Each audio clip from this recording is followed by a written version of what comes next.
রাশিয়ার সঙ্গে যুদ্ধে জড়ানোর জন্য আবারও ইউক্রেনের প্রেসিডেন্ট ভলোদিমির জেলেনস্কিকে দুষলেন মার্কিন প্রেসিডেন্ট ডোনাল্ড ট্রাম্প।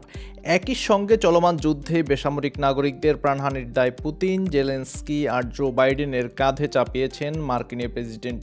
মঙ্গলবার বার্তা সংস্থা এএফপির এক প্রতিবেদনে এই খবর প্রকাশ করা হয়। এর আগে গতকাল সোমবার হোয়াইট হাউসে সাংবাদিকদের সঙ্গে আলাপকালে ট্রাম্প বলেছেন, নিজের চেয়ে 20 গুণ শক্তিশালী কারোর সঙ্গে যুদ্ধে জড়ানো ইউক্রেনের উচিত হয়নি।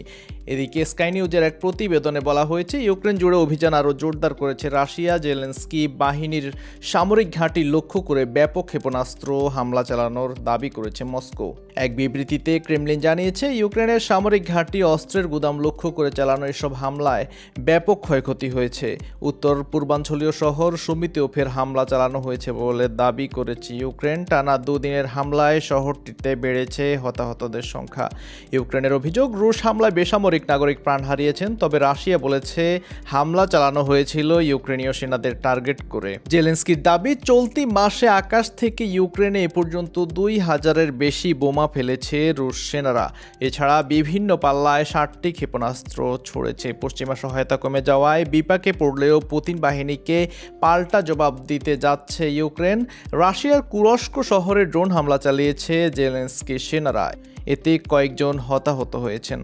এর মধ্যেই রাশিয়ার সঙ্গে যুদ্ধ শুরুর জন্য ইউক্রেনের প্রেসিডেন্ট জেলেনস্কিকে দুষলেন মার্কিন প্রেসিডেন্ট। হোয়াইট হাউসে সাংবাদিকদের সঙ্গে আলাপকালে ট্রাম্প বলেন, নিজের চেয়ে 20 গুণ শক্তিশালী কারোর সঙ্গে যুদ্ধ জড়িয়ে অন্য দেশের কাছ থেকে ক্ষেপণাস্ত্র পাওয়ার আশা করা উচিত নয়। ট্রাম্প বলেছেন, আপনি যখন যুদ্ধ করবেন তখন তো আপনাকে জানতে হবে যে আপনি যুদ্ধে জিততে পারবেন কিনা। এমনটা হয় না যে আপনি নিজের চেয়ে 20 গুণ বড় কারো বিরুদ্ধে যুদ্ধ করবেন আর তারপর আশা করেন অন্যরা আপনাকে কিছু ক্ষেপণাস্ত্র দেবে। এমনকি চলমান যুদ্ধে পুতিন, জেলেনস্কি আর বাইডেনের কারণে ইউক্রেনের লাখ লাখ মানুষ প্রাণ হারিয়েছে বলেও দাবি করেন প্রেসিডেন্ট ট্রাম্প। তবে শিগগিরই যুদ্ধবিরতির সম্ভাব্য চুক্তির বিষয়ে আশাবাদী।